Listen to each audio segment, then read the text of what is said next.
And now, Commander, Brigadier General Robert Welch, Captain Commanding of the Ancient and Honorable Artillery Company, accompanied by his staff, Lieutenant Charles McCarthy and Second Lieutenant John Walsh, will read the Declaration of Independence.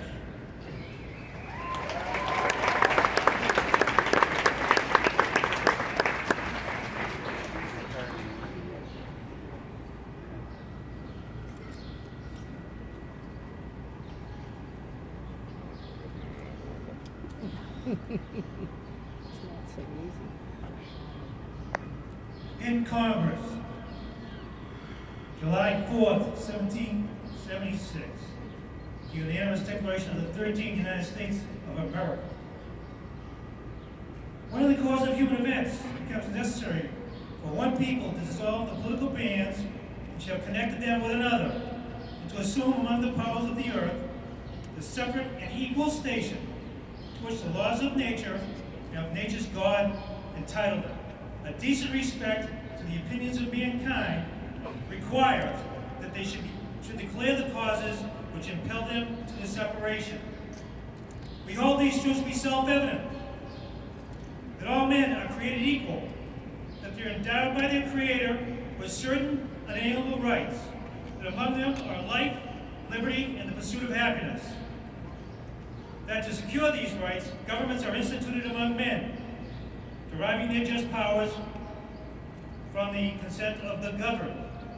That whenever any form of government becomes destructive of these ends, it is the right of the people to alter or abolish it, and to institute new government, laying its foundation on such principles and organizing its powers in such form as to them shall seem most likely to affect their safety and happiness.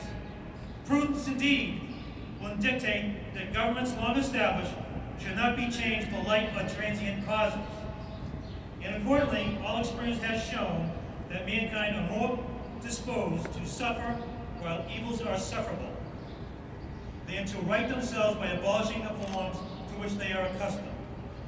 But when a long train of abuses and usurpations, pursuing invariably the same object, evinces a design to reduce them under absolute despotism, it is their right, it is their duty to throw off such government and to provide new guards for their future security.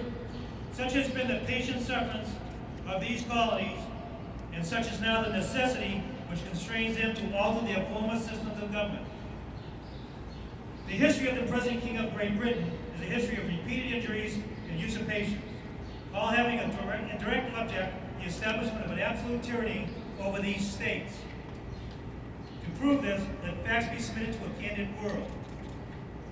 He has refused to assent to laws, the most wholesome and necessary for the public good. He has forbidden his governors to pass laws of immediate and pressing importance, unless suspended in their operation till his assent should be obtained. And when so suspended, he has utterly neglected to attend to them.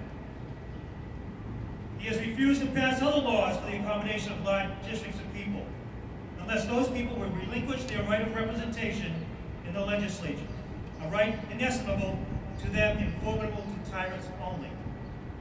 He has called together legislative bodies at places unusual, uncomfortable, and distant from the depository of their public records, for the sole purpose of fatiguing them into compliance with his measures. He has dissolved representative houses repeatedly for opposing manly firmness his invasions on the rights of the people. He has refused for a long time, after such dissolutions, to cause others to be elected, whereby the legislative powers, incapable of annihilation, have returned to the people at large for their exercise, the state remaining in meantime exposed to all the dangers of invasion from without and convulsions within. He has endeavored to prevent the population of these states, for that purpose obstructing the laws of naturalization of foreigners, refusing to pass others to encourage their migrations hither, and raising the conditions of new appropriations of lands. He has obstructed the administration of justice by refusing his assent to laws establishing judiciary powers. He has made judges depend on his will alone for their tenure of their offices and the amount and payment of their salaries. He has erected a multitude of new officers and sent hither swarms of officers to harass our people and eat out their substance. He has kept among us in times of peace standing armies without consent of our legislatures. He has affected to render the military independent of and superior to the civil power.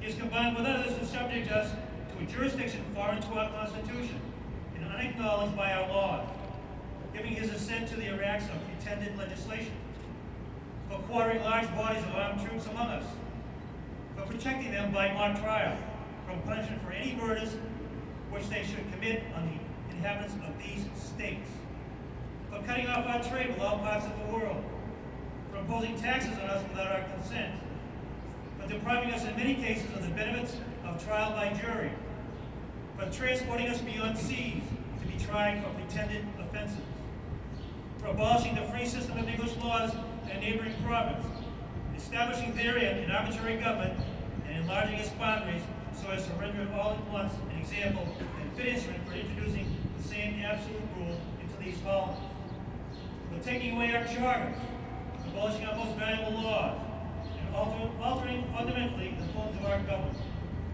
for suspending our own legislature, declaring themselves invested with power to legislate for us in all cases whatsoever. He has abdicated government here by declaring us out of his protection and waging war against us. He has plundered our seas, ravaged our coasts, burned our towns, and destroyed the lives of our people.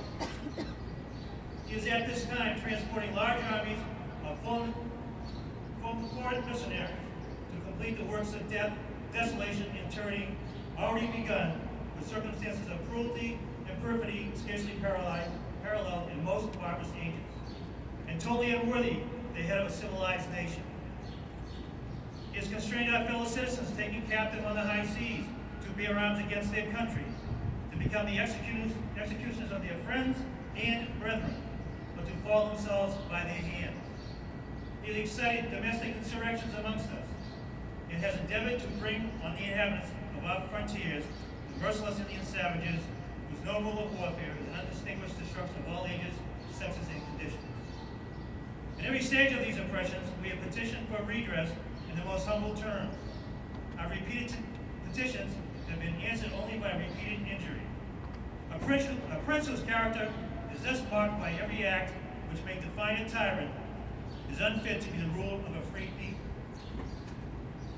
Nor have we been wanting in attentions to our British brethren. We have warned them from time to time of attempts by their legislature and unwarrantable jurisdiction over us. We have reminded them of the circumstances of our immigration and settlement here. We have appealed to their native justice and magnanimity, and we have conjured them by the ties of our common kindred to disavow these usurpations, which would inevitably interrupt our connections and correspondence. They too have been deaf to the voice of justice and consanguinity. We must, therefore, acquiesce in the necessity which denounces our separation and hold them, as we hold the rest of mankind, enemies in war, and peace friends. We, therefore, the representatives of the United States of America and General Congress, assemble, appealing to the Supreme Judge of the world for the rectitude of our intention to, in the name, by the authority of good people of these colonies, solemnly publish and declare that these United Colonies are, and have right to be free and independent states, that they are absolved from all allegiance to the British Crown, that all political connection between them and the state of Great Britain is and ought to be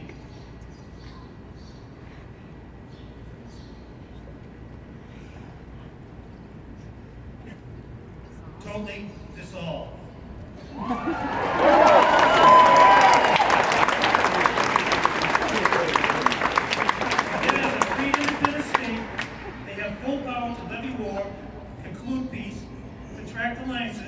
Establish commerce, and to do all other acts and things which independent states may of right do.